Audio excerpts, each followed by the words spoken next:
దేవుణ్ణి ఆరాధించే వారు ఎలా ఉండాలి అనే విషయాలు మనం మాట్లాడుకుంటున్నాం. దేవుణ్ణి ఆరాధించుట ద్వారా ఎలాంటి గొప్ప విజయం కలుగుతుందంటే ఆయనే మరి మన పక్షంగా యుద్ధం చేస్తాడు. ఎరుకో గోడల దగ్గర ఆరాధన చేయ ఏం జరిగింది చెప్పండి? ఎరుకో గోడలు కోల్చబడ్డాయి. కాబట్టి గొప్ప సైన్యము ఇశ్రాయేల్ ప్రజలను చంపడానికి వచ్చినప్పుడు వాళ్ళందరూ ఏం చేశారు? ఆర్భాటంతో కేకలు వేసి ప్రభును స్తుతించగా శత్రు సైన్యము శాసనం లేకుండా చంపబెట్టారు. గిద్యోను కాలంలో కూడా మరి కొండలను పగలగొట్టి దివిటీలు వెలిగించి బోరలు ఓదగా యెహోవా ఖడ్గము గిద్యోను ఖడ్గం అని అరవగానే శత్రువు ఏమంతా రాలిపోయింది. అంటే స్తుతి ద్వారా దేవుడు ఎంత గొప్ప విజయాన్ని ఇస్తున్నాడో దాన్ని బట్టి మనం నేర్చుకున్నాం ఇక్కడ. హల్లెలూయా.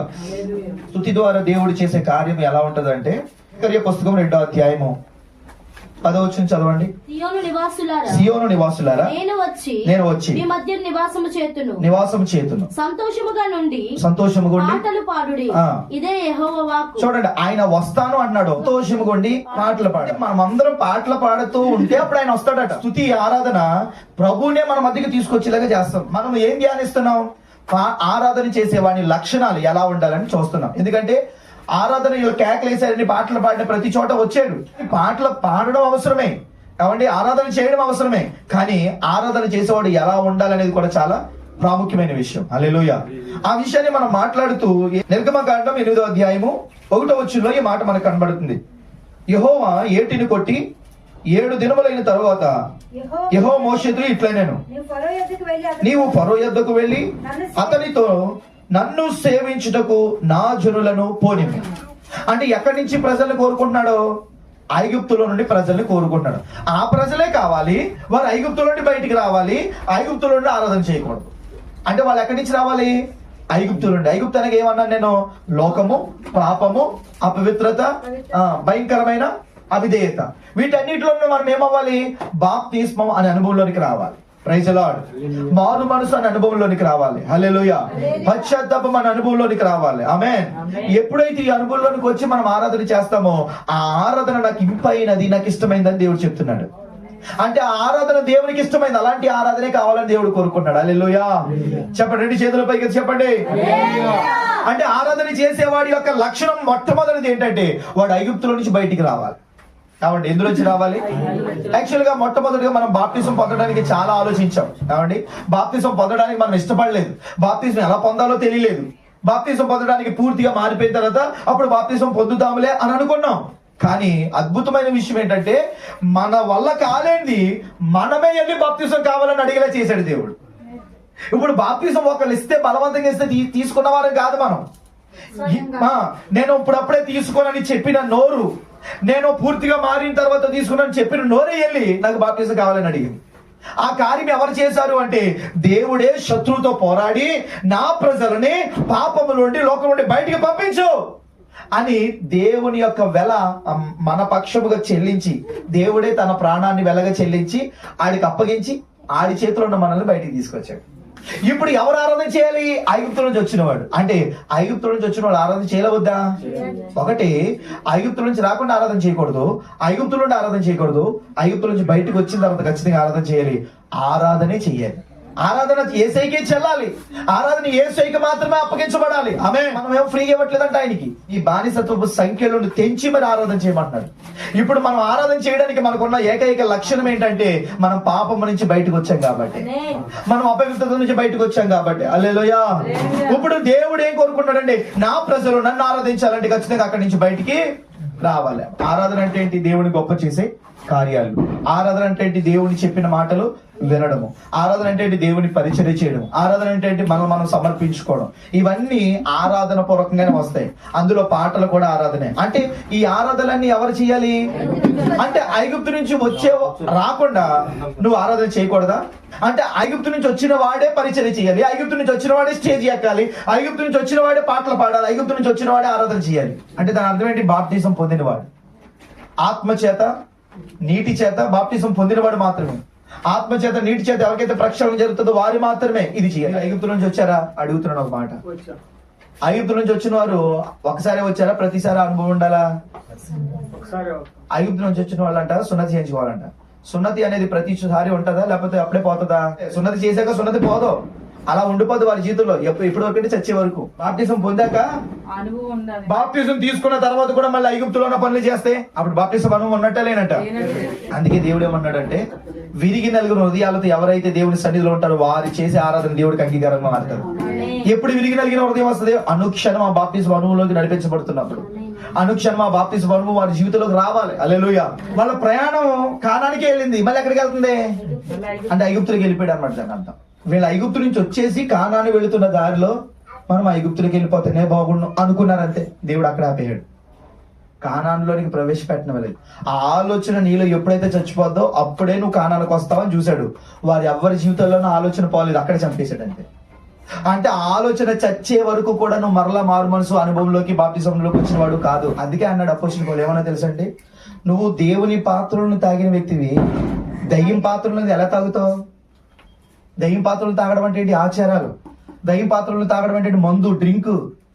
ఏమండి, యెరూషలేములో అంట దేవుని సన్నిధిలో వాడబడాల్సిన పాత్ర ఎక్కడుందంటే అది నెప్పుకొద్దేశాడు, పట్టుకెళ్ళిపోయాడంట. ఆడు కొడుకు ఏం చేశాడంట, ఆ గ్లాసులు తీసుకురండి, ఆ పాత్రలు తీసుకుంటాడు అని ఆ మందు అందులో వేసి తాగాడంట. అరచెయ్యొచ్చి రాసేసింది, ఎప్పుడు రాసిందో మరి.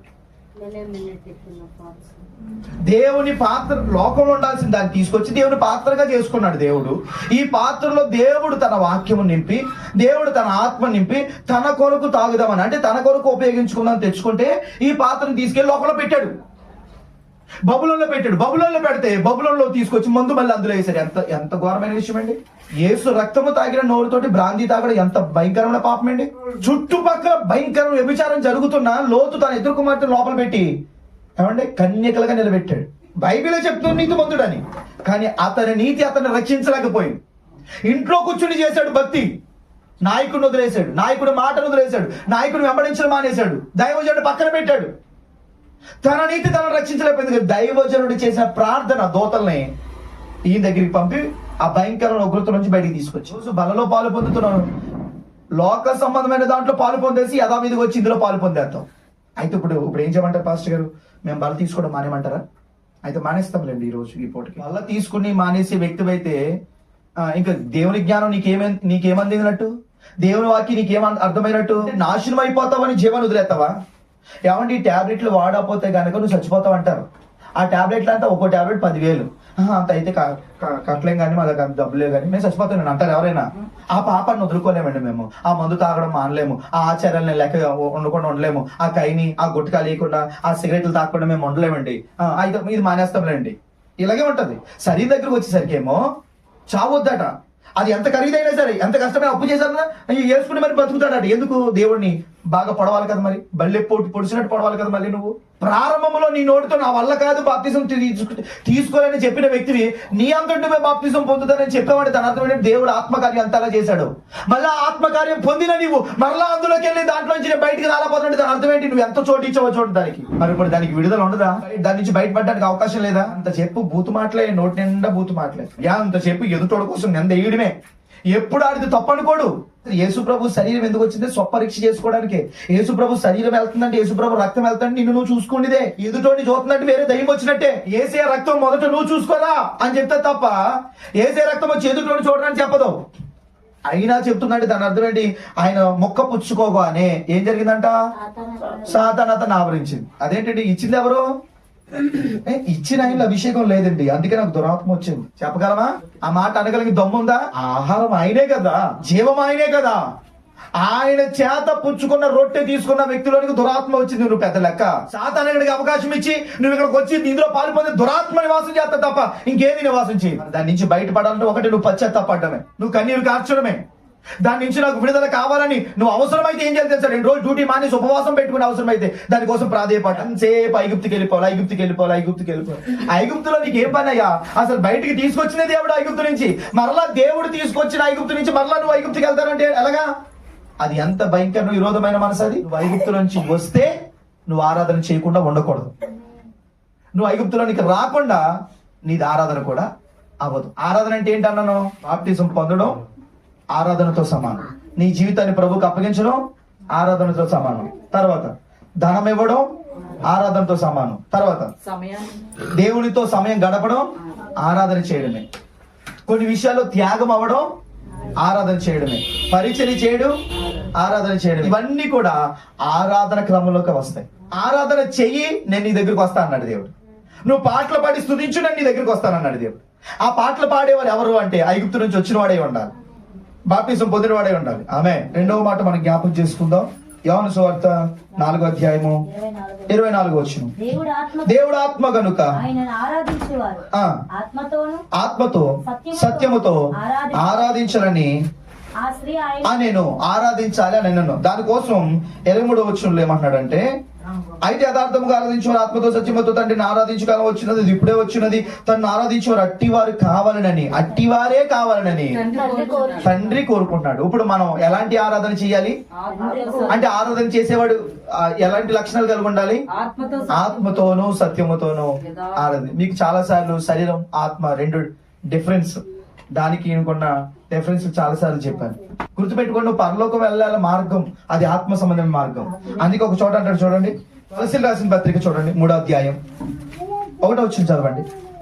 మీరు క్రీస్తుతో కూడా లేపబడిన వారైతే పైనున్న వాటిని వెదుకుడి, అక్కడ క్రీస్తు దేవుని కుడిపార్శ్వమున కూర్చుండి ఉన్నాడు. అదిగో ఆత్మ సంబంధం ఎవరో తెలుసా? పైనున్న వాటి మీదనే గాని భూ సంబంధమైన వాటి మీద మనస్సు పెట్టుకొనకుడి. ఏలయనగా మీరు చచ్చి లేచారు, మీరు చనిపోయారు. మీరు చనిపోయి మీ జీవం దేవుడి దగ్గరికి వెళ్ళిపోయింది. మరలా దేవుడు కృపచేత జీవానికి పంపించాడు. ఇప్పుడు జీవిస్తున్న ఈ జీవితం ఎవరిది? అడుగుతున్నాను ఒక మాట. ఇక్కడ ఆరాధన చేసి లాస్ట్ ఆదివారం ఆరాధన చేసి వెళ్ళారు కదా, ఆరాధన చేసిన వాళ్ళు ఈ వారం అంతా దేనికోసం ఆలోచించారు? దేనికోసం పరిగెత్తారు? దేనికోసం నిద్ర లేచారు? దేనికోసం తింటున్నారు? దేనికోసం పడుకుంటున్నారు? దేనికోసం పరిగెత్తారు? దేనికోసం పని చేశారు? చెప్పండి. ఇవన్నిట్లో ఒకటే రీజన్, ఒకటంటే డబ్బు, లోకం, కుటుంబం, కడుపు. ఇందులో ఎక్కడైనా ఈ వారంలో మీరు పరిగెత్తిన పరుగులో ఎక్కడైనా పరలోకం కోసం ఉందా? మాట్లాడాలి. పరలోకం కోసం నువ్వు పరిగెట్టావు అంటే ఖచ్చితంగా ఒక వ్యక్తితో నువ్వు సువార్త చెప్తావు. సువార్త చెప్పావంటే దాని అర్థం ఏంటో తెలుసా? నువ్వు పరలోకం వెళ్ళాలని దృష్టి కలిగి ఉన్నావు కాబట్టి సువార్త చెప్పావు. ఈ వారం అంతా నువ్వు సువార్త చెప్పలేదంటే నీకు ఏ దృష్టి లేదు? పరలోకం వెళ్ళాలని దృష్టి లేదు. ఇక్కడ ఏమన్నాడు? మీరు క్రీస్తుతో పాటు లేపబడిన వారైతే పైనున్న వాటిని వెతకండి. అక్కడ ఏమన్నాడమ్మా? 2వ వచనం నుంచి, పైనున్న వాటి మీదనే గాని భూ సంబంధమైన వాటి మీద అమ్మ మళ్ళీ చెప్పండి అందరూ కలిసి. మనసు అంతా దేని మీద ఉండాలి? పైనున్న వాటి మీద అనండి. ప్రార్థన పై సంబంధమైందా భూ సంబంధమైందా? వాక్యం పై సంబంధమైందా భూ సంబంధమైందా? సువార్త పై సంబంధమైందా భూ సంబంధమైందా? చెప్పండి. విశ్వాస యాత్ర పై సంబంధమైందా భూ సంబంధమైందా? క్రీస్తుతో పాటు లేపబడితే పైన వాటి మీద మనసు పెట్టుకోవాలి. అంటే నీకు ఏ మాటలు ఎక్కువ మైండ్ లో ఉండాలి? ఇప్పుడు పైన మాటలు ఏ మాటలు అవి? పైనుంచి వచ్చి చెప్పినోడు, పైన నుంచి ఎవరు వచ్చారు? యేసు ప్రభు చెప్పాడు. ఆ మాటలు ఏవి? వాక్యమే. ఆ వాక్యం నీకు ఎవరు చెప్తారు? ఎలా తెలుస్తుంది? సేవకుడు చెప్తే. ఇప్పుడు మాట్లాడితే చెప్పండి, ఈ వారం అంతా దేవుని పని ఎంతమంది చేశారు? ఈ వారం అంతా దేవుని కోసం ఎంతమంది పరిగెట్టారు? అంటే ఈ వారం అంతా నువ్వు పరిగెట్టిన పరుగు దేవుని కాదు. పైనున్న వాటిని వెతికేవారు దాని మీద మనసు పెట్టుకోవాలి. ఇక్కడ ఎంత క్లారిటీగా చెప్తాను చూడండి. పైనున్న వాటి మీదనే గాని భూ సంబంధమైన వాటి మీద మనసు పెట్టుకొనకుడి. ఎందుకు పెట్టుకోకూడదు? చూడండి. ఏలయనగా మీరు చచ్చిపోయారు, క్రీస్తుతో కూడా దేవుని యందు దాచబడి ఉన్నది. మనకు జీవమైన క్రీస్తు ప్రత్యక్షమైనప్పుడు మీరును ఆయనతో కూడా మహిమ యందు ప్రత్యక్షపరచబడదు. ఇప్పుడు జీవం ఎక్కడుంది అనుకుంటున్నారు మీది? ఇప్పుడు బ్రాందీ షాప్ లోకి వెళ్ళి మందు తాగుతున్న ఆ వ్యక్తి ఆ జీవం ఎక్కడి నుంచి వెళ్తుంది అనుకుంటున్నారు? చెప్పండి, ఎక్కడికి వెళ్తుంది అనుకుంటున్నారు? ఇక్కడ ఏమన్నాడు? మీ జీవము క్రీస్తుతో కూడా దేవుని యందు. అంటే ఇప్పుడు దేవుడు తనలో కలుపుకున్నాడు నీ జీవాన్ని. ఇప్పుడు మందు తాగడానికి వెళ్ళినోడు దేవునితో కలిసి ఉన్న జీవంతో కలిసి తాగుతున్నాడు.